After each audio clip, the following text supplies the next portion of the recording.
Welcome back to Night Vision. Well, it's just another step in his long journey. Padma Vibhushan and renowned Malayalam filmmaker Adoor Gopalakrishnan has been honoured with the Rotary International's highest award for the sake of honour. Soon after the honour was bestowed on him, the director spoke exclusively to Ndtv-Hindu. His name is synonymous with film direction, and awards come his way with regularity. But Adoor Gopalakrishnan still retains the essence of directing movies, not for the awards that await him, but rather strives to depict the everyday lives of people.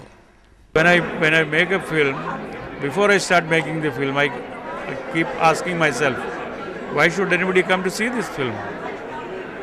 What should motivate them, I have a responsibility, I think, when I make a film, that my audience should feel, they get of course they should be entertained, and at the same time, they should be exposed to newer experiences through this film, newer experience of life, deeper experience of life, wider experience of life, which would make them, it will make them, it will empower them, in fact, to face the world, to make a better life, to look at the world in a different way, in a little more understanding way.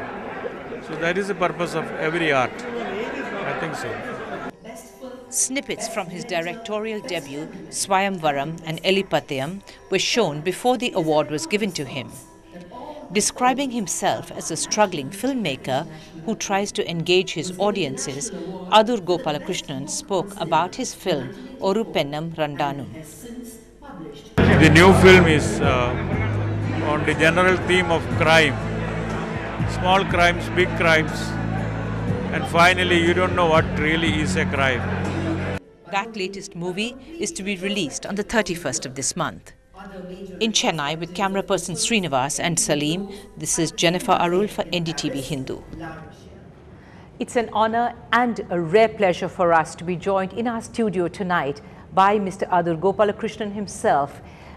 Thank you very much, sir. You call yourself a struggling filmmaker. I mean, is that a fact, struggling filmmaker? Oh, normally when you say you are struggling, it is taken for the trouble that you go through to get the finance to make your films. That's at a very primary level.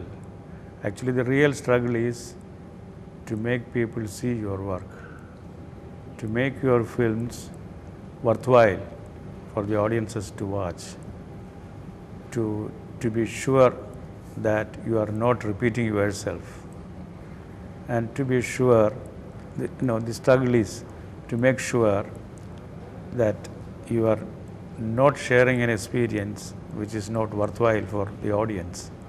So on several fronts, it's a struggle. Right, but at your level, I'm sure it can't really be that much of a struggle to be making a film that people will want to watch. It is. Is it? Yes, because it is very easy to make a film the way you did before, because I have long intervals between my films, and I really tend to forget what I did before. So every time I stand behind the camera to make a film, I'm reinventing my own film.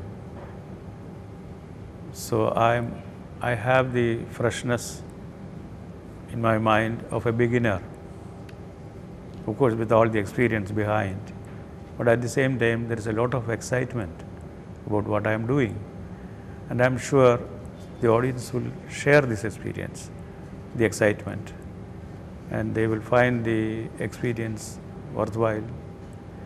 That's the most important thing. Which explains actually that, you have only in your long and illustrious career managed 10 feature films, 11 feature films, and of course several documentaries and short films as well. The latest one, of course, is Oru Pennam Randanum, which is going to be released soon. Could you tell us a little bit about it? What kind of a movie is it? Actually, it is based on 4 short stories written by Malayalam's great writer, Thagazhi Shivashankara Pillai. He is a doyen of Malayalam literature. And I grew up reading his works, stories, novels, and all kinds of writings. So I owe a lot to him and other great writers like Vaikom Muhammad Bashir and a whole lot of writers I grew up with. So this is a tribute I am doing to this writer by choosing his stories and of course interpreting them my own way, because a short story is always about one idea, one striking idea. And the film, once you film it, it's very interesting. I discovered it myself because I have not done it before. The cinema is about several things at the same time. It is not just that idea. It's about life lived at that time. It's about people. It's about the social setup. Several things at the same time. So cinema is a great medium in that sense, which can make you experience several things at the same time, provided you are not conditioned by bad films, which have only one linear, narrative, and then only one agenda on its item. So once the audience is either very cultivated or very open to things, then it works. So now over all these years, you keep reinventing yourself and you've retained this passion. I mean, I know that Rishi and I can see it as you speak to us, there's a passion there. Do you see that in the younger film directors these days? Tough, please answer it. It's very tough, but then I don't want to be judgmental. Yeah.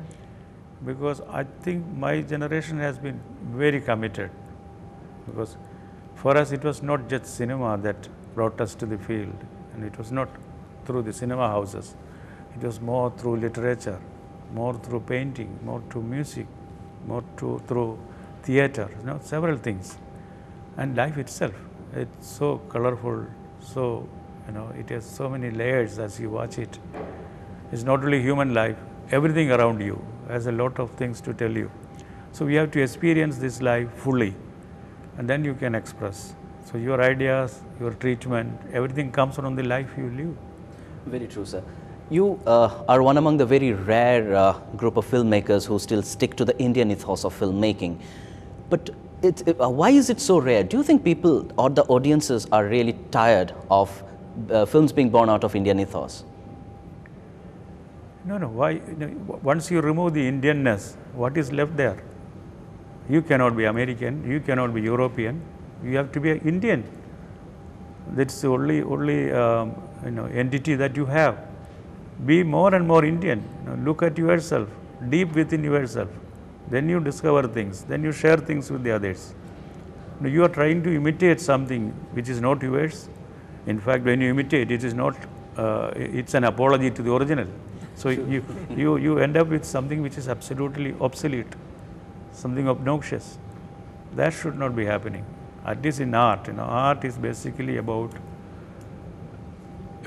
looking at things very deeply, understanding things, very deeply, appreciating things, admiring things, savoring it, keeping it for yourself, sharing with the others. That is art. Very true, sir. Also, we have seen off late in the genre of filmmakings, we have seen a lot of remakes happening, a lot of films being picked from here and there. It's kind of one film made in one language being made in other language as well. So do you think that off late there has been an originality crunch in the film industry? See, it can be traded, these are ideas being traded. That's not creation. You can become a trader, you can become a middleman, it's possible. That's what most people are doing. They are manufacturing what sells. Yeah, nothing wrong with that. Let them do that. I love the way you just go down your own path. Movies minus glamour, right? No, there is glamour in life.